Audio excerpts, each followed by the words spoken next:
બનાસકાંઠા જિલ્લાના ડીસા તાલુકાના નવી બિલડી ગ્રામ પંચાયતમાં ગ્રામસભા તૂતુ મેમે સર્જાઈ ત્યારે સમગ્ર મામલો પોલીસ સ્ટેશન ખાતે પહોંચ્યો। તલાટીએ પંચાયત ખંડમાં નાગરિકોને જાહેરમાં કહ્યું કે પટાવાળાને કહીને તલાટી ચેમ્બરનો દરવાજો બંધ કરાવ્યો હતો। ડીસા તાલુકાના નવી બિલડી ગ્રામ પંચાયત ખાતે સરપંચ કે માળીના અધ્યક્ષસ્થાને શુક્રવારના બપોરના 2 વાગ્યાના સમયે પંચાયત ખંડમાં ગ્રામસભા યોજાઈ હતી, જેમાં સભા ખંડમાં પંચાયતના સભ્યો અને ગ્રામજનો દ્વારા ગત ગ્રામસભાના થયેલા કામગીરી બાબતે ઠરાવ માંગતા અને ખાનગી વ્યક્તિ દ્વારા વિડીયો શૂટિંગ ઉતારવાનું ચાલુ કરતા હોબાળો થયો હતો અને તલાટી મંત્રી પોતાની ચેમ્બરમાં જતા રહ્યા હતા। ત્યારે ગ્રામસભામાં બહોળી સંખ્યામાં હાજરી આપી હતી।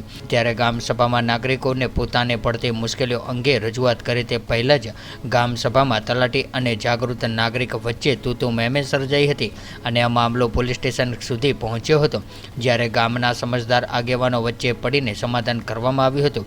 ત્યારે ગ્રામ પંચાયતમાં નાગરિકોની રજૂઆત કે પહેલાં જ તલાટી ગ્રામસભા છોડીને પોતાના ચેમ્બરમાં જતા રહ્યા હતા, જ્યારે તલાટી સભા એજન્ડા વાંચ્યા પછી ગ્રામજનો દ્વારા ચેમ્બરમાંથી પરત ના આવતા હોબાળા જેવી સ્થિતિ સર્જાઈ હતી અને પંચાયતના સભ્યો અને નાગરિકો સભામાં હાજરી આપી હતી, પણ આ સભામાં હોબાળો મચતા નાગરિકો સભા છોડીને સભાખંડની બહાર નીકળી આવ્યા હતા।